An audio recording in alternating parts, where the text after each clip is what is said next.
An affordable Class D Chinese amplifier with a Wiim streamer built in? Pretty cool, right? Well, let's find out. Sit down, grab a cup of coffee, and let's talk about the Fosi Audio T10.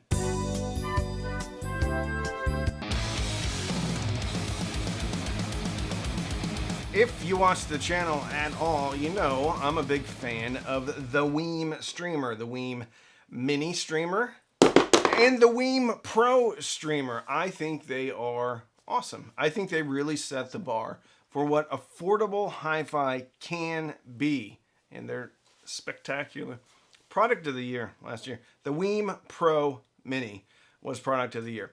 I had heard rumblings about this product. I had heard that there was a Fosi Audio product out there that had a Wiim Mini streamer in it. I looked it up and I did notice that there was one that had a Wiim in it. It's not the full Wiim though, and we'll talk about that here in a bit.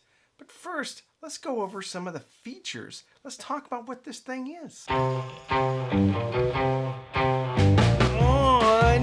the front, all right, over here you have a power button. It depresses all the way in and all the way out. So it is not used to change the inputs. What are the inputs? Well, I'm glad you asked. You have Wi-Fi over here with also a USB connection for, think, thumb drive with all your awesome music on it. And then the auxiliary, which is for a 3.5 millimeter analog input. So this is a preamp of sorts. Then you have Bluetooth right here, and then that's about it. So you get Wi-Fi, which is basically utilizing the Wiim streamer inside. You get Bluetooth, which I tested, the auxiliary input, which I tested. You also get AirPlay. It's AirPlay 1, but I tested it, and it does work. Over here, you have the IR input, the I, for your remote control. This is the remote control. Pretty much similar to this remote control, and this remote control, and this remote control. They're very similar remote controls. The good news is, well, this one works. You have a power button up there, which incidentally only works if the main power button is depressed, which makes sense. Then over on the top you have a mute. Right here you have volume up and volume down, track, play, pause, track forward, and track back. Right there.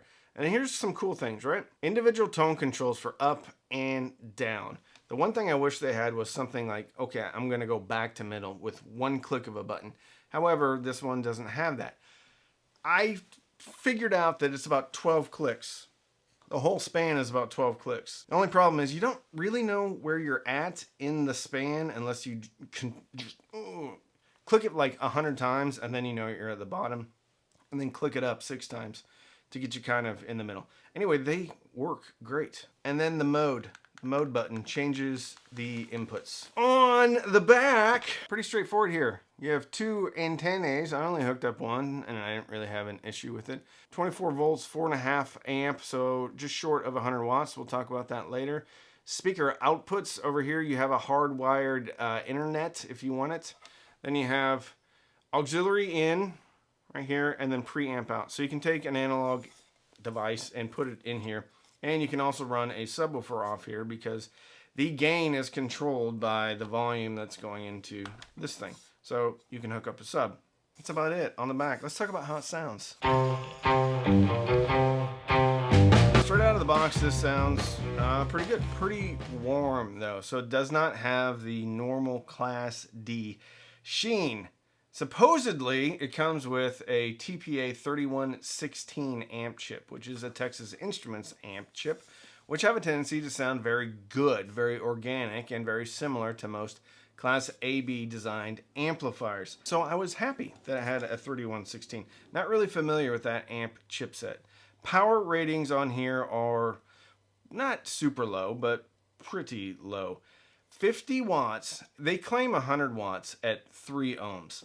It's 50 watts per channel, and I think those 50 watts are, well, at 3 ohms. And I don't know exactly what the total harmonic distortion is for that power rating. I will say, however, I had them on the Wharfdale Denton 80th edition, and they got them jumping and popping and having a good time. So I don't think power is going to be an issue with, I don't know, speakers probably 86, 85. I mean, you're gonna be able to drive maybe something like a Mica RB42 with them.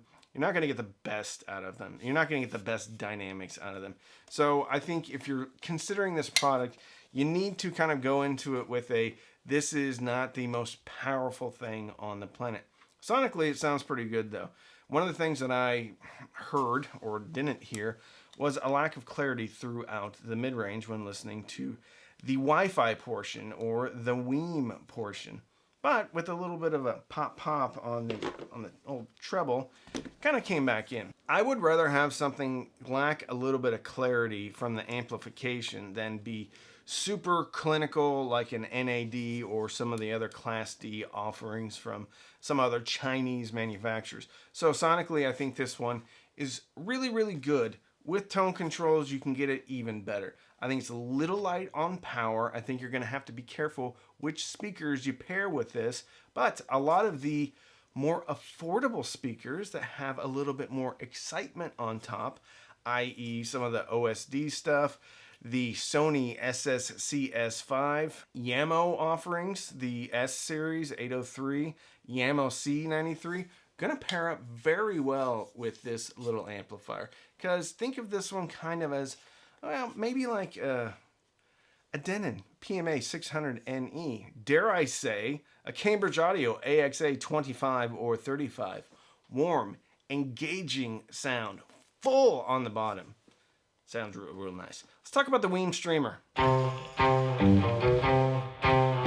Wow, was I excited when I heard there was a Wiim inside. Are you there, Wiim? Hello.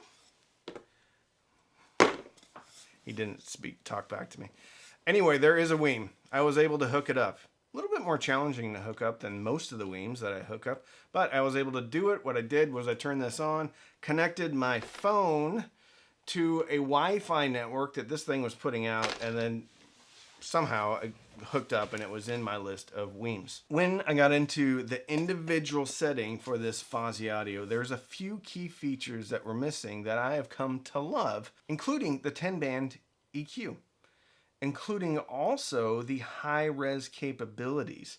So when I was playing Amazon Music, there was no bit in sample rate showing up. It does claim to have a 24-bit 192 kilohertz DAC chip inside. I don't exactly know which DAC chip is inside. However, I was not getting bit perfect resolution out of this into my speakers when I was checking out the app. Most of the times when I'm running a Wiim Mini or a Wiim Pro, it gives me the bit and sample rate on the actual track. I figured I just hadn't turned on the high-res music portion in it, and it doesn't exist. There's not a drop-down menu for that. There's also not a drop-down menu for the EQ. And that's what I was really hoping for in this, because then you can really dial in the sound. If you have a 10-band EQ, it kind of covers up a lot of sins that the amplifier may have. Luckily, this amplifier sounds pretty good just the way it is, but I really, really, really, really wish that they had the EQ. So what are my final thoughts? Final thoughts. I don't know, kind of torn on this device. On one hand, I think it's a great, it's tiny device that's going to be able to do most things. I also had a hard time, I actually couldn't sign into Tidal. For whatever reason, the way that I don't know, when you type in your credentials, it was so far up on the top of the screen, I couldn't type in my username. I could type in my password, but I couldn't click on the area to type in my username. I was going to use that to see, number one, if it was gapless, and number two, if I could get bit perfect sample rate out of Tidal. Well, I couldn't get into Tidal, so I couldn't listen to it. AirPlay works just fine. I was able to hook up Tidal via AirPlay to the T10 from Fosi Audio. I'm not sure on this one. It comes in at $130, which is a decent price. A little bit underpowered compared to something like the A07 or even Fosi Audio's own TB10D. Yeah, TB10D. and the DA2120A from Fosi Audio. So this can be had for around $60. This can be had for around $80. So that's $140, give or take. So with this one coming in at $130, with a little bit more limited functionality from the streaming portion, I think I would probably go with the TB10D, which has a more powerful amp chipset, comes with a higher power brick, and you have all the functionality with a 10-band EQ and bit perfect high res output. I think Fosi Audio is awesome. I think this sounds like a good amplifier. However, unless you're going after a single box solution, then I think I would probably go with a TB10D and a Wiim. Also, with the USB on the front, I know that's kind of a cool feature, and I don't know, 10 years ago or something, that would have been kind of cool to be able to stick your USB with all your music on there. But without having a graphical interface, without being able to know what I'm looking at, I never see myself personally using that. Unless you just put a whole bunch of music on there, you don't really care what you're listening to, you have this on the back porch or something, and you just let it play. The back porch is where this thing lives. During a barbecue, when you're hanging out, playing Jenga with your friends or whatever, and you just want background music, this is going to be it. I don't see this product being able to anchor even a desktop system, because with the desktop system, you're probably better off just getting something that has a DAC in it, because then you can use your computer for streaming or whatever. Nothing particularly wrong with this product, except some of it. Also, lack of volume control. Lack of being able to select the inputs on here. It's kind of frustrating. I'm not trying to throw this thing under the bus, but it doesn't have the functionality that I would look for in a product. And I don't see myself buying something like this when there are great, fairly priced products out there that have more power, and you can get the Wiim. Now, granted, this is not as clean as this, but it's not that bad either. So, if you want to support the channel, you can sign up for Patreon. Patreon.com/CheapAudioMan. Every Sunday night, we have Patreon-only Zooms, Patreon-only Discord, Patreon-only Facebook. You can also use the links in the description. Those are affiliate links, which means if you click and you buy, I get a commission, but it doesn't cost you any more. So it's a great way to support the channel. You can also use the thanks button down at the bottom of the video next to the share button. You can buy me a cup of coffee, but don't feel compelled to buy me anything. So, thank you so much for watching. If you like this video, give me a thumbs up. Even if you don't like it, maybe give me a thumbs up or consider subscribing. We have over 600 videos.